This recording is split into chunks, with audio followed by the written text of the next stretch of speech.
va chanter que nous avons placé notre confiance en Jésus et qu'il est celui qui nous pardonne, qui nous guérit, qui nous sauve.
Voilà, donc comme c'était écrit, bienvenue à chacun et à chacune. Next, bienvenue à tous. Hein.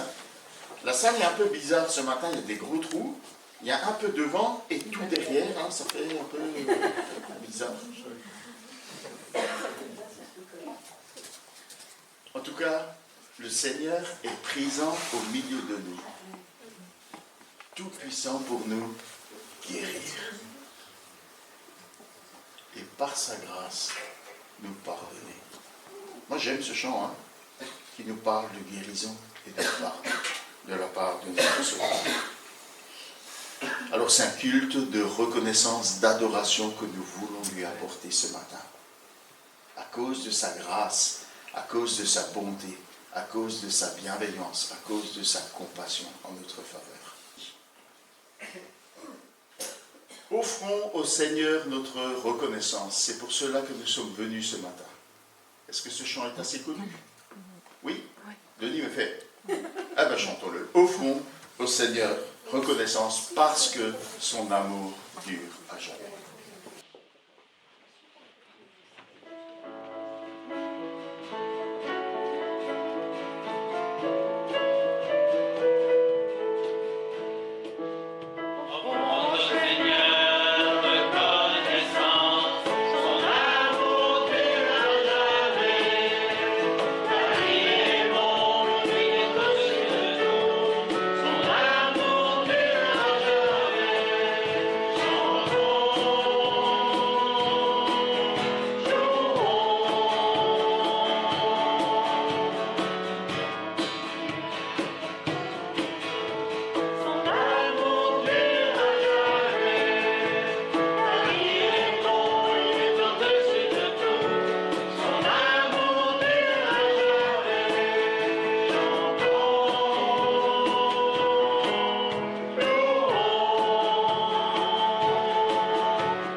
On va lire un psaume qui nous parle de cet amour de Dieu.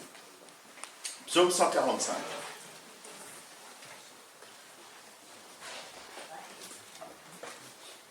Psaume 145.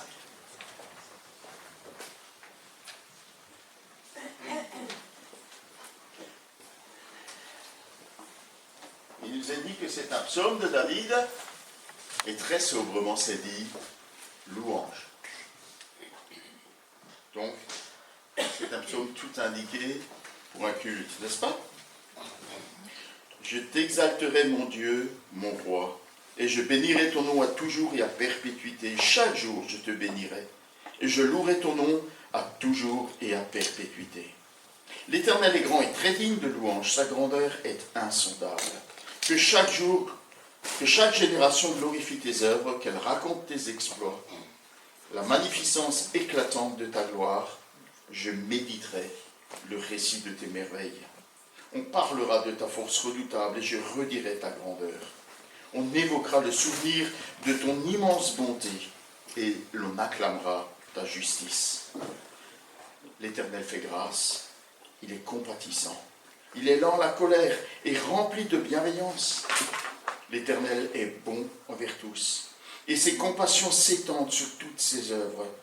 Toutes tes œuvres te célébreront, Éternel, et tes fidèles te béniront. Ils diront la gloire de ton règne et parleront de ta puissance pour faire connaître aux humains tes exploits et la gloire magnifique de ton règne. Ton règne est un règne de tous les siècles et ta domination subsiste dans toutes les générations. L'Éternel soutient tous ceux qui tombent et redresse tous ceux qui sont courbés. Tous, avec espoir, tournent les yeux vers toi. C'est toi qui leur donnes leur nourriture en son temps. Tu ouvres ta main et tu rassasies à souhait tout ce qui a vie. L'Éternel est juste dans toutes ses voies et bienveillant dans toutes ses œuvres. L'Éternel est près de ceux qui l'invoquent avec vérité. Il réalise les souhaits de ceux qui le craignent. Il entend leurs cris et les sauve. L'Éternel garde tous ceux qu'il aime et détruit tous les méchants. Que ma bouche dise la louange de l'Éternel et que toute chair bénisse son saint nom, à toujours et à perpétuité. Amen. Amen. Hein? Il est beau ce psaume. Hein? Il est magnifique. J'ai relu les psaumes là, le mois passé. J'ai pris un mois pour relire tous les psaumes. Et j'ai été frappé de la manière dont se déroule ce livre. Il commence par « Heureux l'homme ». Heureux celui qui se détourne de la moquerie et de la méchanceté de ce monde pour suivre l'Éternel. Et il est immédiatement suivi par le psaume 2 qui nous parle de pourquoi les rois se liguent contre l'Éternel. Finalement, c'est l'Éternel qui règne. Il rit dans le ciel. Et finalement, c'est lui qui impose son règne et sa domination. Et puis, si on poursuit la lecture, on se rend compte que pour celui qui veut suivre l'Éternel, il y a des difficultés dans ce monde. Le méchant épie le juste et cherche à le faire mourir. Et dans plusieurs de ces psaumes, le psalmiste David notamment, répand son cœur devant l'Éternel et dit « Mais pourquoi le méchant triomphe-t-il? Pourquoi le juste souffre-t-il » Et puis on voit aussi la difficulté de notre propre vie, dans notre désir de marcher dans la justice. On voit ces psaumes de repentance, où on dit « Mais Seigneur, pardonne, vois mon cœur, conduis-moi sur la voie de la vérité, pardonne même les péchés que j'ignore. » Et puis il y a ce monument, ce psaume 119 qui est un monument, dans lequel le psalmiste il dit sa difficulté, il dit son désir, il dit combien il se raccroche à la parole pour rester fidèle au Seigneur. Et puis finalement ce livre de psaumes, il finit sur la louange et l'adoration. Tous les derniers psaumes sont des psaumes de louange et d'adoration, avec une adoration universelle à la fin, où on a l'impression que que tout retentit dans l'univers, tous les instruments de musique, tout ce que Dieu a créé retentit pour louer le Seigneur, l'acclamer d'une manière bruyante, hein, j'allais dire. Et puis il y a ce psaume qui dit, ben, finalement, comme ça a été dit dans le psaume 2, l'Éternel règne. Mais si dans le psaume 2 c'était une menace pour ceux qui se dressent contre Dieu, ici on parle d'un royaume bienveillant, pour celui qui persévère, pour celui qui place sa confiance en Dieu. Et vous avez lu tous ces bienfaits, hein, que Dieu répand en faveur de ceux qu'il aime, qu'il invoque. Et je me suis dit, en lisant ce psaume, je me suis dit, mais Seigneur, tout est tellement bienfaisant, tout est tellement bon pour moi. Et souvent, en lisant ce psaume, je me suis dit, il y a quand même une phrase qui fait tâche là-dedans, hein, vous ne l'avez pas repéré? Et il détruit tous les méchants.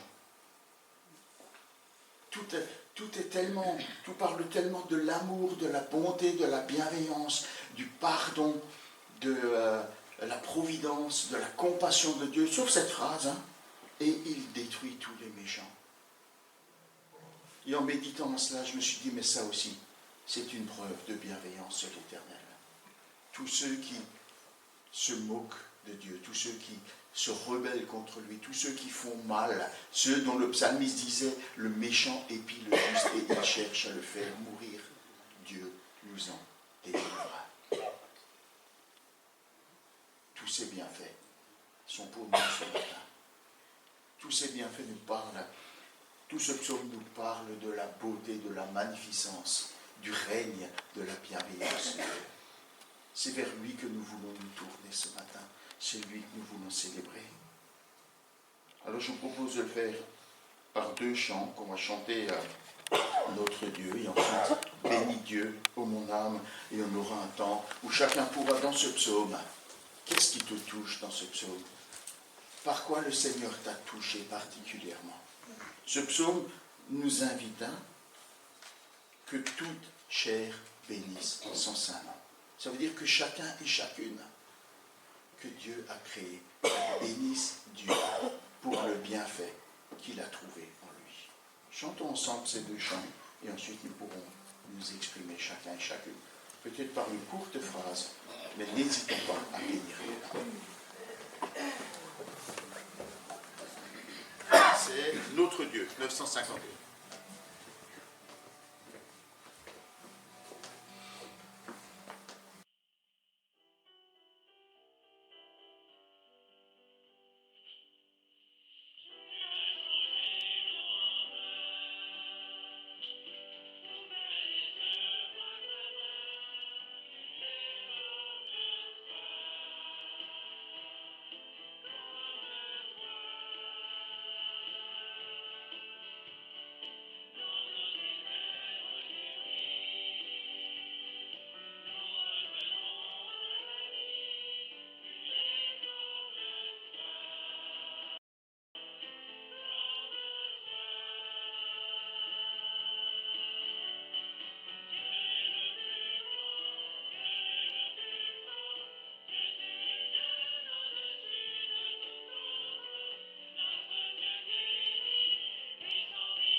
une invitation à bénir ce Dieu si grand, si fort, ce Dieu qui prend soin de nous.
Je te remercie, Seigneur, pour ta bonté, ta bienveillance en mon égard. Merci pour ta patience. Je méritais ta colère et tu m'as accordé ta grâce. Merci de m'avoir pardonné. Merci d'avoir guéri mon cœur meurtri. Ce matin, je veux te célébrer avec tous ceux qui t'aiment, comme le dit ce psaume d'un cœur sincère. Et je me réjouis de pouvoir me joindre à cette louange universelle qui monte vers toi dès aujourd'hui et pour l'éternité. Béni sois-tu. Merci de tout cœur. Amen. Amen.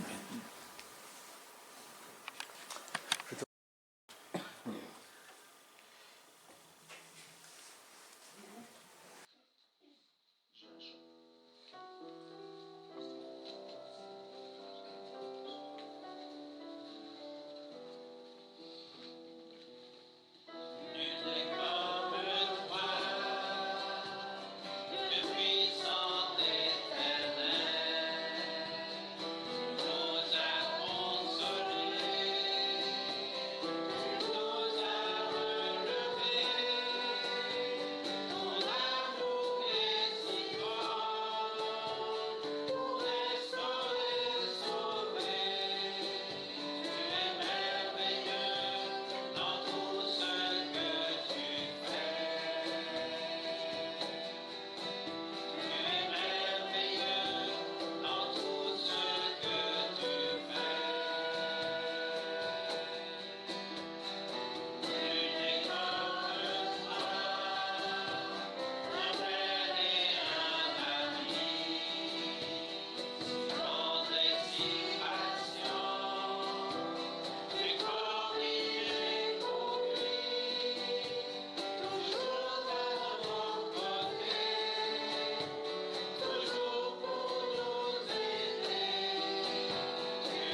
frère, bonjour ma soeur.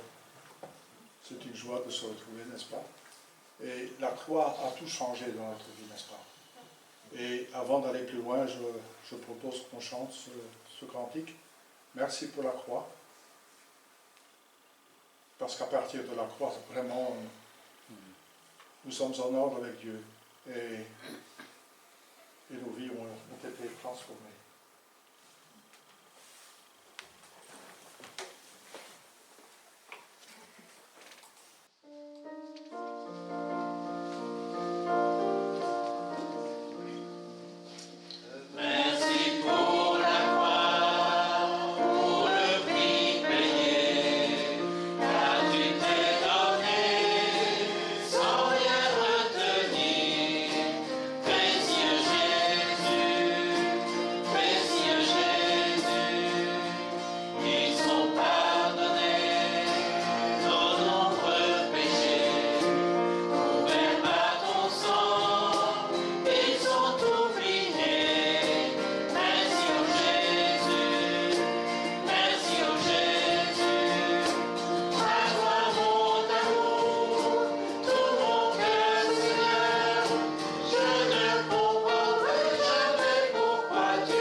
Nous avons pu commencer le culte avec un cantique qui parlait de grâce. Et puis Joseph nous a dit que nous sommes des enfants de Dieu par son amour. Et je vous propose de lire un petit passage dans la première épître de Jean.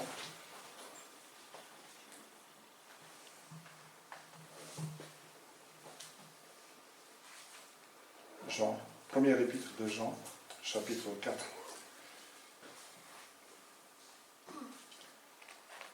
Le Seigneur Jésus nous invite ce matin à prendre la scène, à nous remémorer ce qui s'est passé là dans la chambre haute, parce que c'est dans la chambre haute qu'il a institué ce repas, juste avant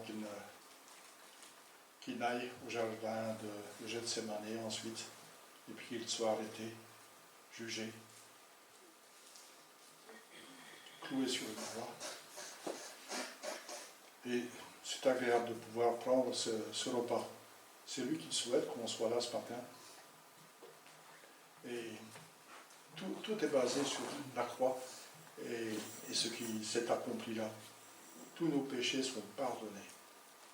Il les a effacés. Il les a jetés dans une mer profonde. Il ne s'en souvient plus.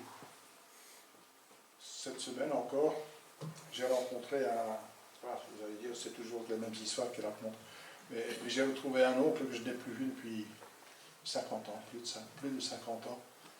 Et c'est merveilleux, et on parlait du passé et des causes de disputes stupides. Et puis on a dit tous les deux, l'un à l'autre, on va tourner la page. Et c'est comme le Seigneur. Avec le Seigneur, on peut toujours repartir à zéro. Et c'est ça qui est merveilleux. Le Seigneur ne va jamais nous montrer du doigt. Non, il a pardonné et nous sommes réconciliés avec lui. Et bien, ce matin, nous sommes là nous sommes un peu connectés les uns aux autres, et nous sommes une famille, et nous pouvons nous dire des choses. Je suis en train de lire en ce moment un livre de... Je pense que le livre s'appelle « Une communauté irrésistible ». Et nous sommes vraiment une communauté irrésistible. C'est un plaisir de monter ici et de savoir qu'ici nous sommes aimés. Nous sommes tous au même niveau. Nous avons tous des origines différentes, mais nous sommes ensemble un corps. Et dans un corps, ou dans une communauté chrétienne, eh bien, il y a des vieux s'entendent avec les jeunes. Les uns ont fait l'université, les autres ne l'ont pas fait. Et nous sommes tous au même niveau. Nous ne prenons pas les choses de haut, non. Nous nous basons tous sur le même principe.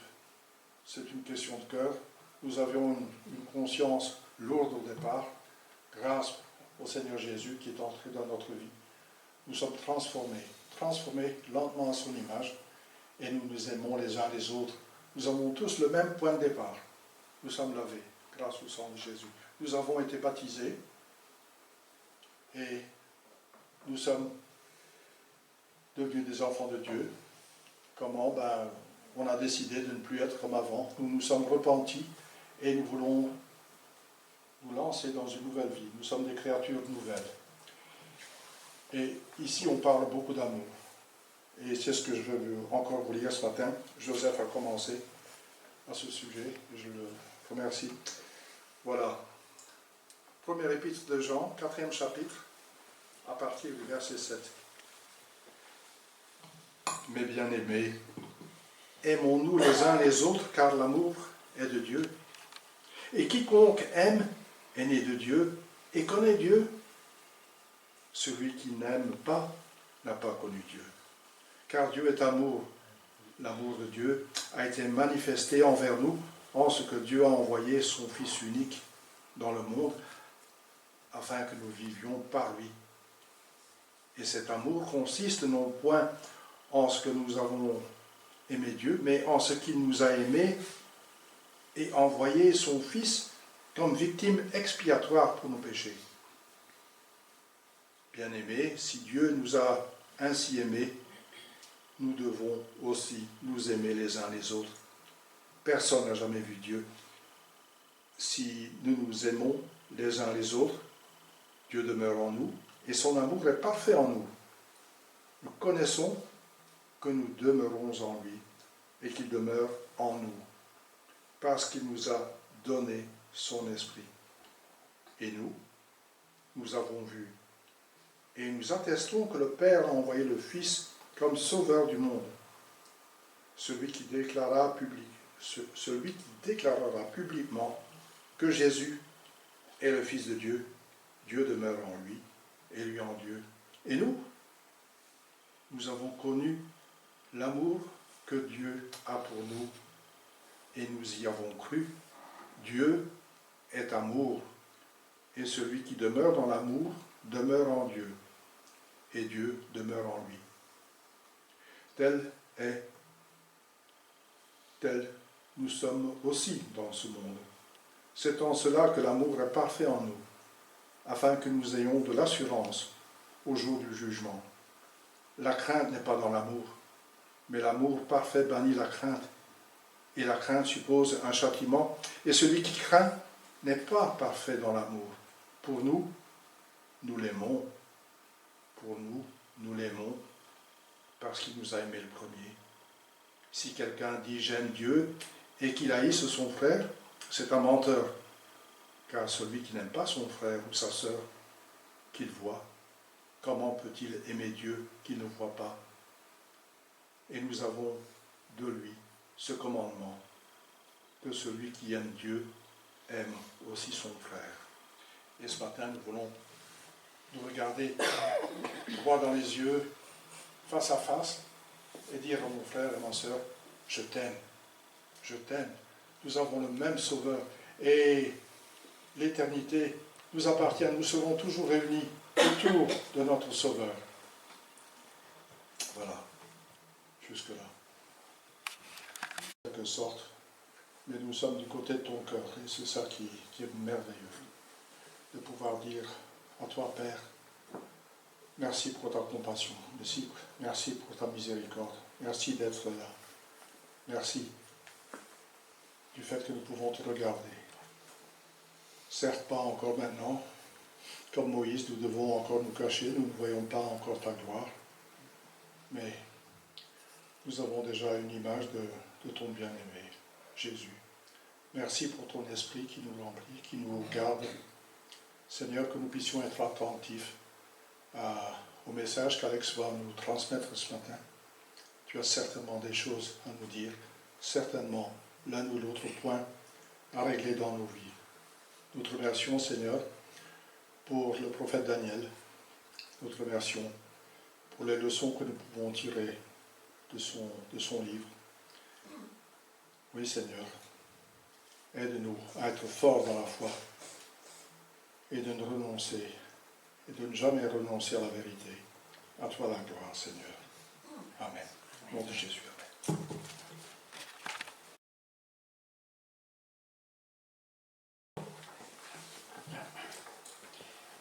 Merci à tous ceux qui ont prié et qui ont parlé ce matin, parce que franchement, ça m'a fait beaucoup de bien. Je réalisais que quand les uns prient, les autres expriment leur voix devant Dieu. Ça manifeste un aspect de la personne de Dieu qu'ils ont découvert, et ça nous enrichit. Franchement, j'ai été très enrichi ce matin par beaucoup de ce que j'ai entendu à droite à gauche, et ça m'a fait beaucoup de bien. Alors on continue notre série sur notre livre de Daniel. Alors je pense que je vais être très court ce matin. Ça va plutôt faire exhortation que prédication. Mais voilà, je partage avec vous mes découvertes. Si je retrouve mon livre. Voilà.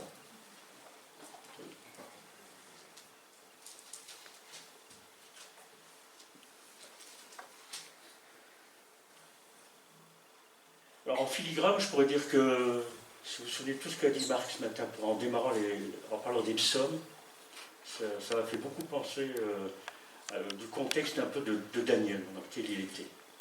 Les méchants, sa manière de se tourner vers Dieu, ces méchants qui sont autour de lui pour lui faire du mal, et comment le psalmiste a exprimé ça, que Marc nous a rappelé ce matin. Donc à la limite, je relirai ce que Marc avait dit, mais bon, il l'a fait, c'est bien. Si vous avez ça un petit peu en filigrane dans votre mémoire, en arrière-plan, ce serait bien. Alors nous sommes arrivés au chapitre 6, et parfois notre fidélité envers Dieu est mise à rude épreuve. Alors par différentes circonstances, nous sommes testés. Telle est l'expérience de Daniel dans sa vie au quotidien. Et nous verrons que Daniel va encore nous étonner par son attitude. Alors un petit résumé, mais je vois que vous avez tous été fidèles ces derniers dimanches, donc il n'y a pas grand-chose à dire. Daniel et ses amis faisaient partie de la noblesse juive de Jérusalem. Lorsqu'ils étaient adolescents, ils ont été déportés à Babylone par le roi Nabuchodonosor, ou plus intimement Nabucco, comme on dit chez nous. Il était emmené de force à Babylone, ainsi que d'autres exilés. Alors lui, avec ses compagnons, ils avaient décidé de ne pas se corrompre en participant aux pratiques culturelles du royaume de Babylone, car toutes ces pratiques, en majorité, allaient plus souvent à l'encontre des lois de Dieu. Donc ces jeunes hommes avaient décidé d'être fidèles à la loi de Dieu. Mais Dieu, dans sa souveraineté, a fait en sorte qu'ils parviennent au plus haut rang du royaume et de la nation. Il leur a fait traverser, bien sûr, des périodes parfois difficiles. On se souvient un petit peu de la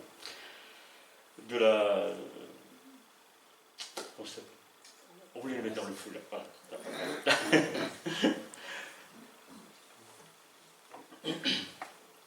Voilà, alors je vous renvoie au chapitre précédent, bien sûr, ce que nous avons lu. Et en 539 avant Jésus-Christ, Babylone tombe entre les mains de Cyrus, le roi de Perse, dont Marc nous a fait un bel exposé le 12 mars. Je vous renvoie là aussi au 12 mars. Vous trouvez ça sur la chaîne YouTube de notre église. Un peu de pub. Voilà. Alors, Gubarus, appelé aussi Darius, on pense que c'était un des généraux de Cyrus, est devenu le souverain qui a régné sur le royaume de Babylone.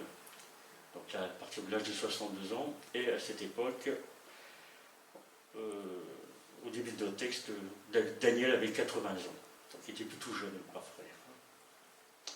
Alors depuis son arrivée comme exilé, Daniel a toujours joué un rôle au sein du gouvernement. Et Darius était son troisième patron.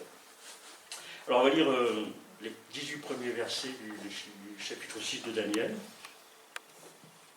Voilà. Alors, livre de Daniel, chapitre 6. Alors je lis ça dans la Bible du Semeur. C'est ce qui va s'afficher derrière moi. Voilà. Et Darius le Mède, âgé environ de 62 ans, accéda au pouvoir impérial. Darius jugea bon de nommer 120 satrapes pour gouverner tout le royaume. Il plaça au-dessus d'eux 3 ministres auxquels ces satrapes devaient rendre compte, pour que les intérêts de l'empereur soient préservés. Daniel était l'un de ces 3, et bientôt il se révéla plus capable que les 2 autres ministres et tous les satrapes, parce qu'il avait en lui un esprit extraordinaire. C'est pourquoi l'empereur songeait à le mettre à la tête de tout l'empire. Alors les autres ministres et les satrapes se mirent à chercher un motif d'accusation contre lui dans sa manière d'administrer les affaires de l'empire.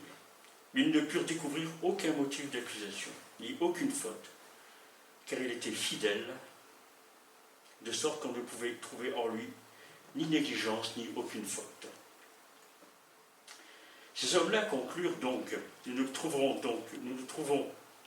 aucun motif d'accusation contre ce Daniel, à moins que ce soit en relation avec la loi de son Dieu. Alors ces ministres et ces satrapes se précipitèrent chez l'empereur et lui parlèrent ainsi. Que l'empereur Darius vive éternellement. Tous les ministres de l'empire, les préfets et les satrapes, les conseillers et les gouverneurs ont décidé à l'unanimité, en conseil, qu'il fallait publier un édit impérial pour mettre en vigueur une interdiction stricte.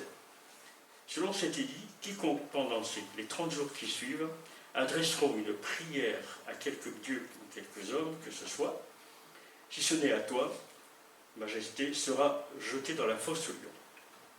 Maintenant, Majesté, établit cette interdiction et signe le décret afin qu'il soit irrévocable conformément à la loi des Mèdes et des Perses qui est immuable.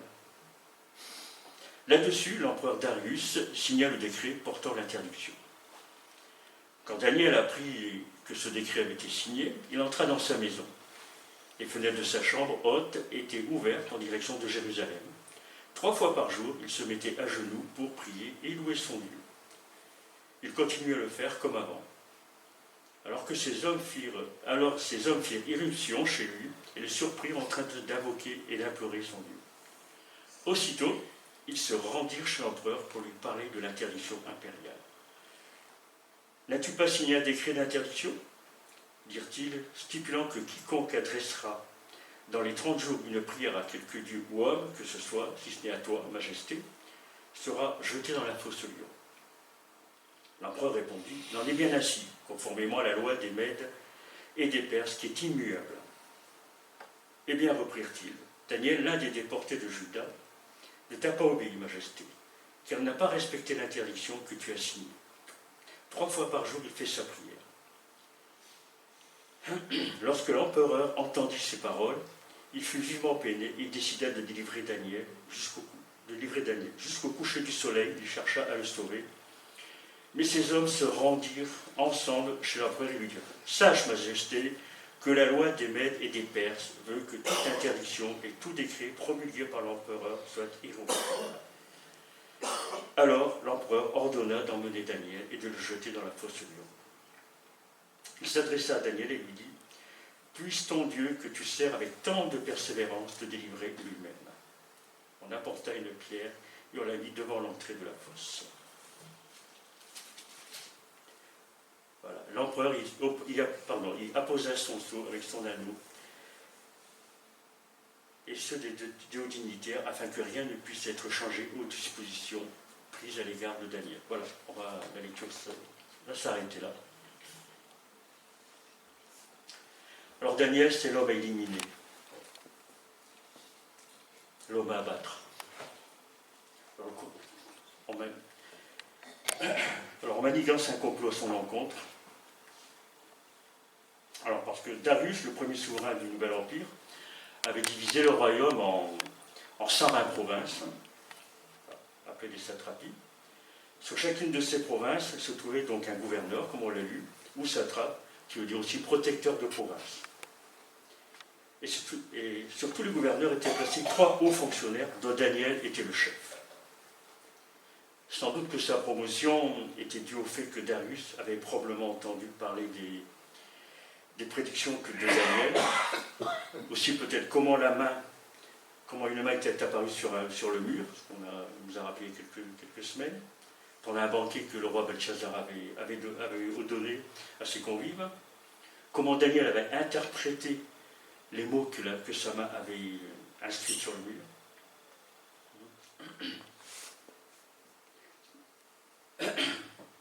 Et aux yeux de tous, Daniel devint, à ce moment-là, le messager envoyé par Dieu, par le ciel surtout, afin d'annoncer la chute du roi Belshazzar.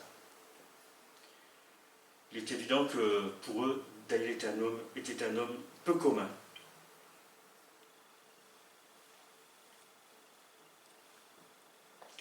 Ainsi Darius pensa en faire son vice-roi.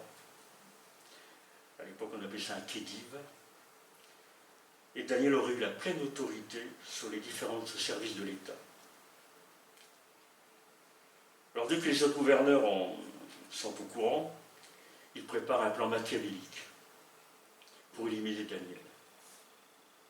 Alors, je pense qu'ils étaient certainement des hommes très jeunes, en colère qu'un étranger, un prisonnier d'une nation vaincue, pouvait diriger le pays, avoir la pleine autorité sur eux et être obligé de lui rendre des comptes. Il devenait en quelque sorte leur supérieur hiérarchique. De plus, les satrapes appartenaient la plupart du temps aux familles nobles de l'Empire. Alors on peut donc s'imaginer leur indignation. Alors ils cherchent un moyen de se débarrasser de Daniel. Alors ils organisent une enquête de moralité. Ils le surveillent. Ils sont peut-être à l'affût de tout ce qu'il peut dire et peut faire. Et leurs collègues, ils ne disposent d'aucune preuve pour l'accuser. Rien du tout. Comme je dis souvent, nada, rien à trouver. Daniel est l'employé idéal. Et c'est certainement l'une des raisons aussi pour lesquelles le roi l'a placé à cette place de vice-roi. L'auteur nous dit que Daniel était fidèle. On ne trouvait en lui aucune négligence ni faute. Et si on s'arrête sur le mot fidèle, dans la langue originale, on le trouve aussi dans le début de la Genèse, où il est dit qu'Abraham fit confiance à l'Éternel, et à cause de cela, l'Éternel le déclara juste. Alors, on peut constater que le mot fidèle et foi vont ensemble.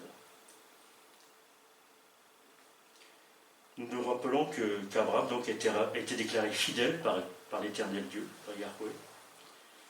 Il n'hésita pas à sacrifier son fils aussi, en obéissance à la volonté de Dieu. C'est pour ça que l'Éternel Dieu l'a appelé fidèle. Je vous rappelle que Abraham est le père de tous les croyants, de tous ceux qui ont la foi, de tous les fidèles. Daniel est aussi un type de Jésus. Jésus, ce témoin fidèle. Par 2 fois dans l'Apocalypse, on nomme Jésus le témoin fidèle.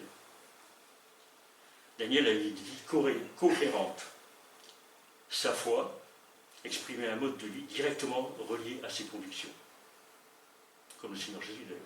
On ne pouvait pas l'accuser de quoi que ce soit. Paul dira ailleurs aussi, dans ce même ordre d'idées, en fin de compte, que demande-t-on des intendants? Qu'ils accomplissent fidèlement leur tâche, la tâche qui leur a été confiée. Alors Paul parlait de lui, des autres apôtres, Et par extension, ça s'adresse aussi à nous.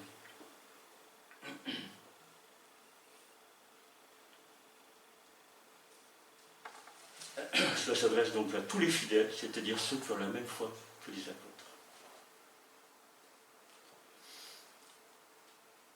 Les ennemis de Daniel se tournent maintenant vers la loi de Dieu, la loi de son Dieu. Alors apparemment, ils ont fait une belle étude biblique. Rassemblement, étude biblique au palais. On va voir ce que dit la loi de Dieu. Alors bien sûr, ce n'était pas pour se tourner vers Dieu, mais bien au contraire, c'était pour trouver un moyen d'accusation. Si selon les résultats de l'enquête n'avaient rien donné pour accuser Daniel dans son travail, dans ce qu'il faisait, tout ce qu'il pouvait dire, il cherchait dans sa loi. Peut-être que là, il péchait contre la loi de son Dieu, il n'obéissait pas. Peut-être qu'il y avait quelque chose qui coinçait à ce niveau-là. Hein? Ça me fait penser que le diable aussi connaît bien la parole de Dieu.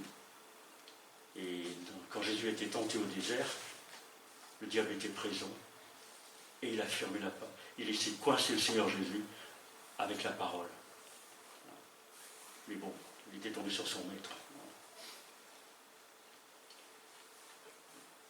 Et à Eureka, ils ont trouvé le moyen de l'accuser. En s'appuyant sur le premier commandement. Je suis l'Éternel ton Dieu qui t'ai fait sortir d'Égypte, du pays où tu étais esclave. Tu n'auras pas d'autre Dieu que moi. Alors ça y est, pas, ils ont trouvé, voilà. Alors c'est une stratégie vraiment perverse. Hein. Leur méchanceté leur fait perdre tout sens de la justice, bien sûr. Il faut croire à Darius que tous les ministres s'entendent pour adopter une loi qui l'honorera et le flattera. Sans y regarder de plus près, Darius est satisfait. Se satisfait de leur explication, d'autant plus que les rois de l'Antiquité étaient bien souvent vus comme des divinités. Donc je pense que ça le flattait dans cette direction. Le diable se servira de tous les stratagèmes pour empêcher l'adoration du véritable Dieu. Il inspirera des lois injustes, pour venir à bout du témoignage de l'Église de Christ. La fidélité à Dieu sera rendue illégale, comme cela existe aujourd'hui dans certains pays, où le témoignage de l'Église est rendu illégal par des lois, par des pratiques, ou certains pays où la religion d'État empêche d'être chrétien. On connaît ça, donc, souvent on en parle par l'intermédiaire du ministère de l'ONG Portes Ouvertes.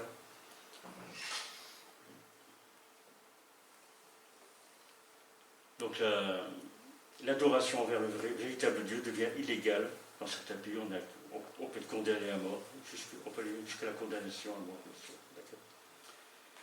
Je crois que les valeurs chrétiennes aussi, qu'il y a quelques dizaines d'années, n'étaient pas remises en question, aujourd'hui sont perçues comme suspectes, n'est-ce pas?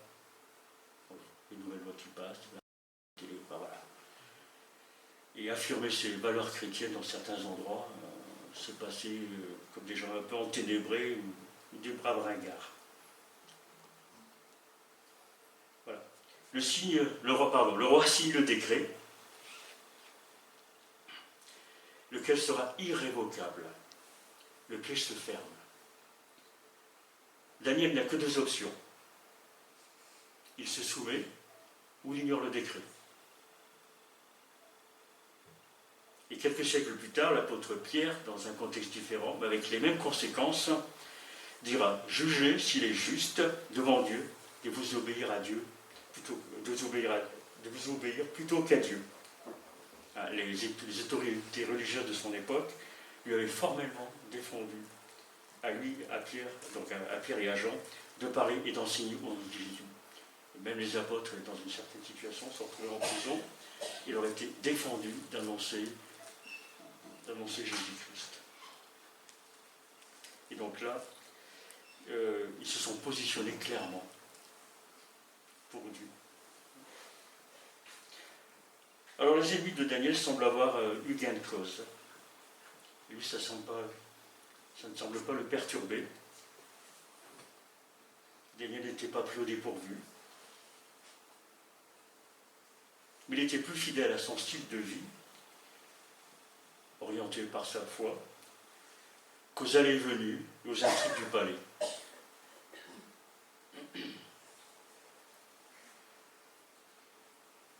Il entre à la cour des... Quand il est entré à la cour des rois, dans son adolescence, jusqu'à ses 80 ans, il a toujours été il est resté toujours fidèle, en toutes circonstances. Et je pourrais dire aussi, il pourrait se dire, c'est pas à 80 ans qu'on va me faire plier le jeu, plus maintenant, à part devant mon Dieu, devant l'Éternel. 3 fois par jour, il se mettait à genoux, priait, et exprimait sa reconnaissance à son Dieu, tout comme il le faisait avant. Rien n'a changé ses habitudes. Ni les menaces, ni la peur de la mort. Il continue de pratiquer sa religion, je pourrais dire, en souvenir de Jérusalem. Les Juifs priaient 3 fois par jour, à l'heure du sacrifice, appelé le sacrifice perpétuel. Et malgré son exil en terre étrangère, Daniel commémorait dans sa prière privée ces moments rituels et respectait ses horaires, malgré que le temple d'ailleurs avait été détruit par les Assyriens. Donc Daniel restait fidèle à sa foi, à ses croyances, à ses origines qui sont liées à la parole de Dieu. Alors dans une situation semblable, qu'aurions-nous fait? N'est-ce pas? Alors, c'est facile, on est bien au chaud, tranquille, tout va bien. C'est une belle histoire, mais ça nous renvoie à nous, je pense. Est-ce qu'on aurait attendu la fin des 30 jours, puis reprendre sa vie de prière, sa vie de foi publique?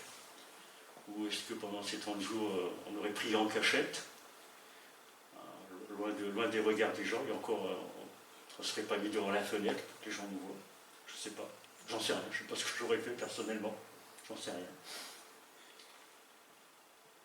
J'espère que on me donnerait la grâce dans ces moments-là de me comporter comme Daniel.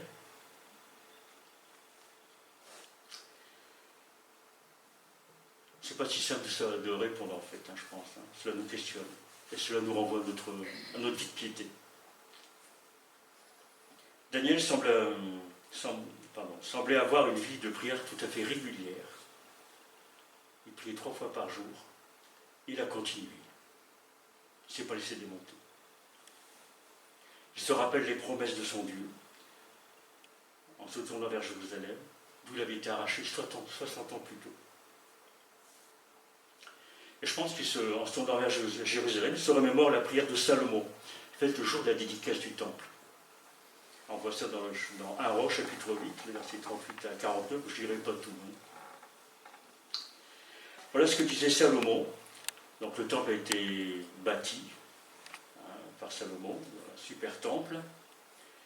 Et donc le jour de la dédicace, Salomon fait une prière.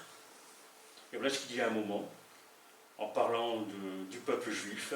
S'ils reviennent à toi de tout leur cœur et de tout leur être, dans le pays des ennemis, qui les auront déportés, donc il a anticipé déjà cela, et s'ils te prient, en se tournant vers le pays que tu as donné à leurs ancêtres, ce que faisait Daniel, vers la ville que tu as choisie, et vers le temple que j'ai construit en ton honneur, alors depuis le ciel, la demeure où tu habites, veille écouter leurs prières et leurs supplications et défendre leur cause.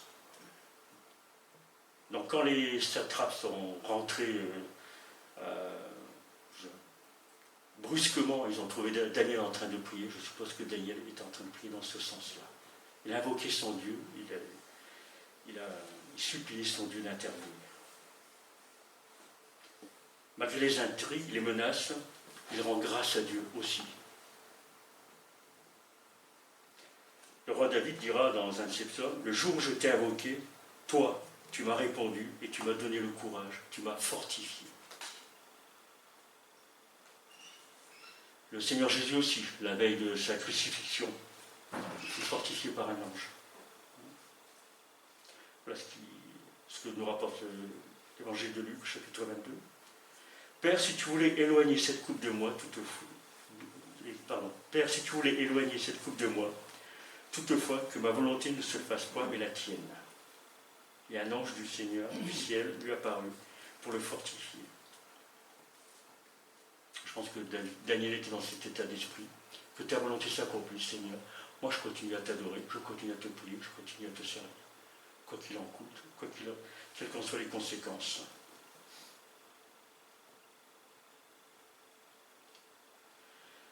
Le roi David, Daniel, le Seigneur Jésus, bien sûr, n'avait qu'un objectif, vivre pour Dieu, tout simplement. L'objectif de leur vie, c'est vivre pour Dieu. Les pressions qui s'exerçaient sur eux ne les détournaient en rien de leur vocation. Persévérer dans la prière. Et un auteur qui disait « Satan tremble quand il voit le plus faible des chrétiens à genoux ». C'est vrai, comme je disais tout à l'heure, ça nous renvoie nous-mêmes. On peut se sentir faible, affolé. En réfléchissant à ce genre de situation, on peut avoir peur. Mais le plus ils sont se mettre devant le Seigneur, même l'ennemi va trembler. Alors Darius a compris un peu tard qu'il s'était fait piéger par ses ministres.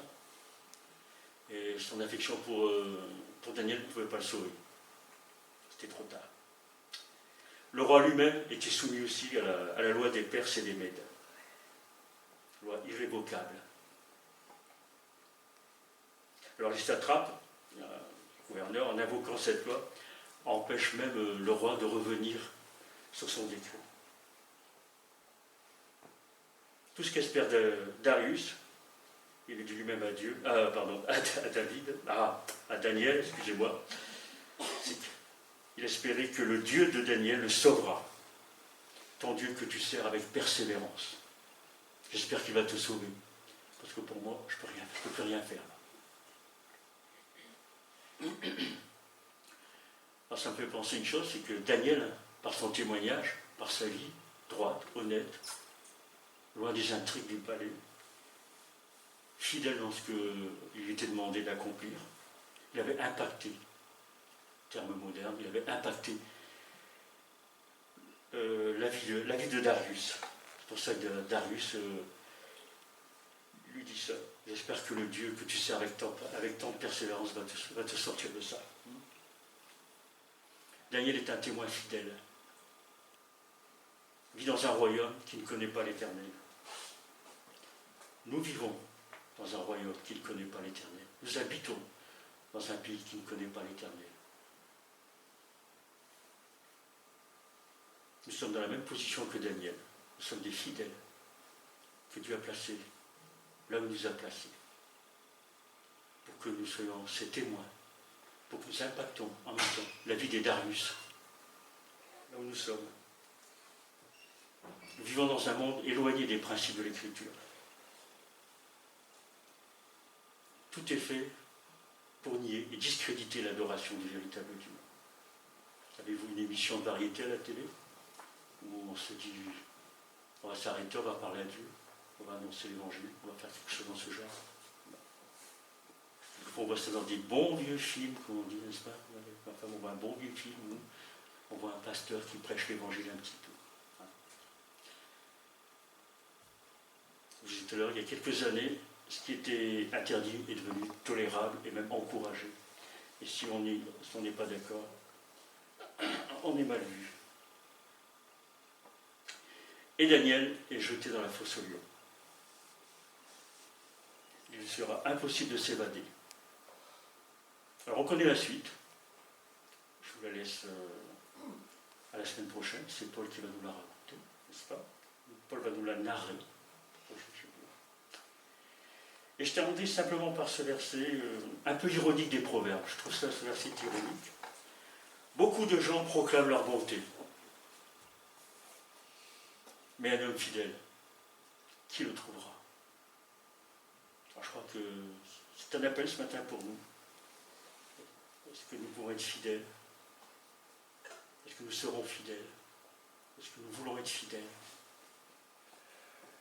à l'appel que Dieu nous a lancé? Nous avons une vocation céleste, ça a été rappelé plusieurs fois ce matin. Nous ne sommes pas là par hasard. Ici, ce n'est pas nous qui témoignons, il n'y a personne. À part les chrétiens, il n'y a personne. C'est ce que je me rappelle. Voilà. Alors, juste prier. Seigneur, merci. Merci pour l'exemple de Daniel, de David. Ton exemple à toi, Seigneur Jésus, qui était ce témoin fidèle, qui était jusqu'au bout, jusqu'à la croix, pour chacun d'entre nous, Seigneur. Et pour faire de nous aujourd'hui tes représentants sur cette terre, tes ambassadeurs. Merci, Seigneur, pour ce privilège, cette grâce que tu nous accordes. Nous comptons sur toi, sur la puissance de ton esprit qui est en nous, Seigneur, pour que nous puissions être ces modèles, puissions impacter. Je ne veux pas dire des grands mots, impacter notre génération, ce serait beaucoup dire, Seigneur, mais impacter là où tu nous as placés, dans nos familles, dans nos lieux de travail, dans nos communautés, dans nos églises, Seigneur. Te bénissons pour tout cela, Seigneur. Amen.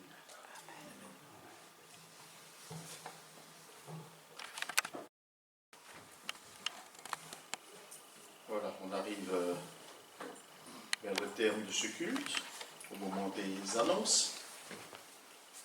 Et voyons ce qu'il y a au programme cette semaine. Donc, notre étude biblique, mercredi à 19h30, soit ici sur place, soit par Google Meet. Est-ce que je me trompe? On reprend Luc, hein, c'est ça? On va commencer à préparer la période de Pâques. Et donc on reprend Luc, le récit de la Passion, hein, on peut dire ça comme ça. Voilà, donc dimanche prochain, nous aurons, comme de coutume, notre culte à 10h. Hein, il n'y aura rien de particulier, tout le monde aura intégré la nouvelle heure. Enfin, j'espère. En tout cas, dans la tête, peut-être pas biologiquement, hein, Célia, on compatit.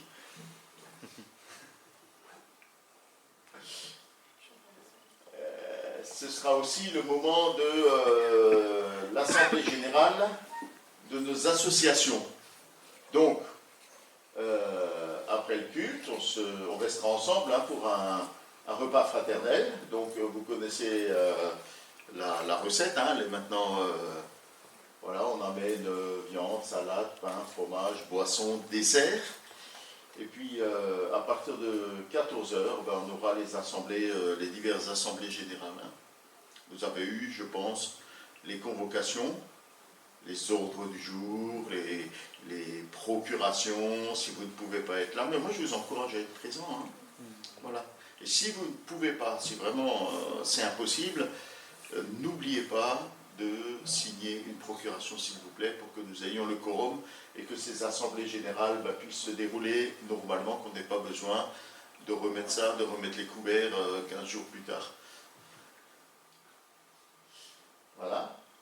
Alors, dans les agendas, le 15 avril, on va faire des travaux ici à partir de 9h. Hein, donc, voilà une autre manière de mettre ces dons à disposition de l'Église. Donc, vous voyez, hein, il y a diverses choses qui seront proposées. Je pense qu'on pourra employer tous les talents connus ou inconnus que vous pourrez découvrir à ce moment-là.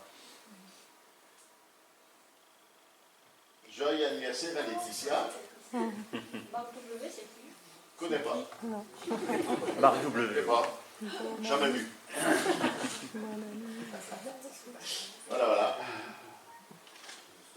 Donc voilà pour les annonces. Oui? On a juste oublié de mettre dans les annonces le tronc pour le sel, comme Paul avait annoncé la semaine dernière qu'il y aurait un tronc pour le sel. Voilà, oui, c'est ça. Donc ça a été oublié, il était en réparation, hein, m'a-t-on dit. Ouais, il a fait une mauvaise chute une fois. Voilà, donc il est réparé et il est fonctionnel. Donc vous pouvez encore, si vous le souhaitez, mettre votre contribution pour l'aide du sel. Et il me semble que Francis avait un petit mot à dire. Oui, je voudrais tout simplement vous remercier pour les dons qui ont été faits la semaine dernière au niveau de l'alimentation. Ça nous a permis de remplir 4 grands sacs hein, qu'on a pu donner au grenier de Daniel. Hein, et ça permet aussi d'aider des personnes, je crois 4 ou 5 personnes qui ont été aidées grâce à ça. Donc, grand merci pour ça. On ne va pas le refaire toutes les semaines, hein, mais ça a dépanné. Hein. Alors, je c'est maintenant quelque chose qui est en train de se mettre en place. J'ai vu passer des informations. Il va y avoir des aides de l'État et de la communauté européenne qui sont en train de se mettre en place. Bon, mais il faut voir quand ça arrive. Et c'est assez. Mais grand merci à tout le monde pour ce que vous avez fait. Voilà. Est-ce qu'il y a d'autres choses d'autres communications, nouvelles?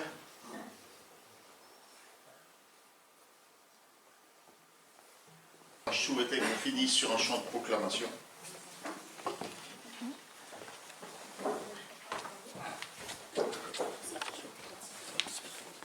Je ne me souviens pas qu'on l'ait chanté, j'espère qu'il est suffisamment connu. Rien ne peut sauver mon âme, ça vous dit quelque chose?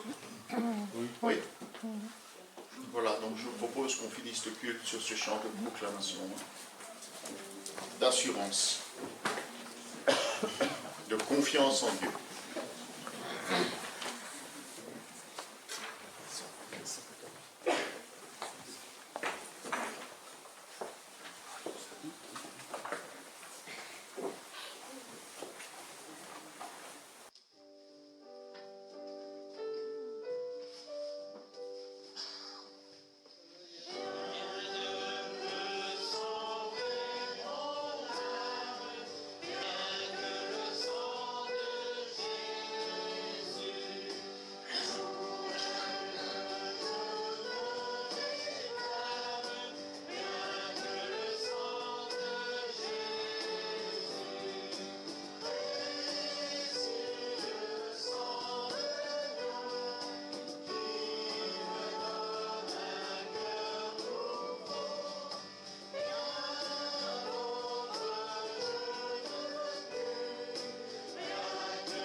Bonne semaine.